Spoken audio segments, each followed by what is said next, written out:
Les municipales, J-5. Ce soir, nous allons à Nîmes. C'est la ville dont Jean Bousquet est le maire sortant. Il mène une liste d'opposition. Mais bien sûr, il est très attaqué sur sa gauche. Nîmes, c'est une ville qui a sans doute retrouvé une conscience municipale, si l'on peut dire, depuis le drame, qui à l'automne dernier a dévasté la cité. Souvenez-vous, c'était les terribles inondations. Véronique Saint-Olive, Dominique Merlin. Au commencement, il y avait Mimile.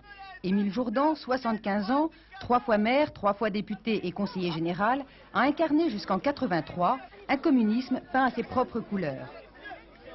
En 83, la gauche s'effondre. Jean Bousquet, apparenté UDF, est élu maire.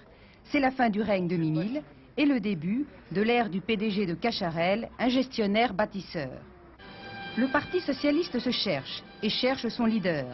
Après l'échec de Georgina Dufoy, c'est un nouveau qui descend dans l'arène, François Bruguérol. Il a tout approuvé. Et puis il y a juste 5 mois, une inondation catastrophique transforme Nîmes en ville sinistrée.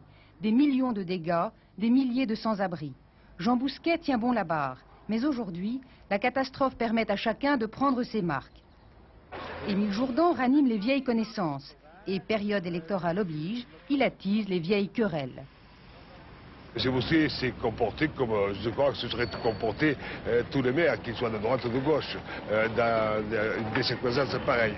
Je crois aussi qu'il a utilisé un peu, il faut bien le dire, le sinistre pour améliorer son image de marque. François Bruguérol, entré tardivement en campagne, s'affronte pour se faire connaître. En tant que ville de droite, effectivement, il y a un Nîmes à 2 vitesses, un Nîmes qui souffre et un Nîmes qui fait la fête.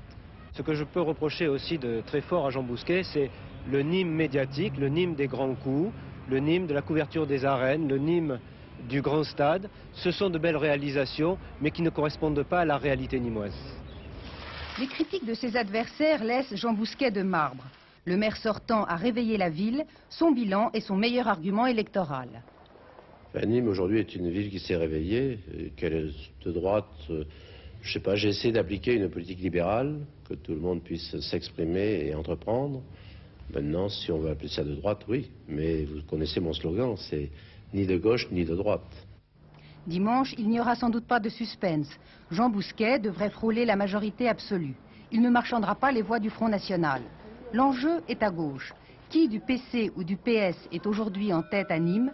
Seuls les chiffres apporteront la réponse.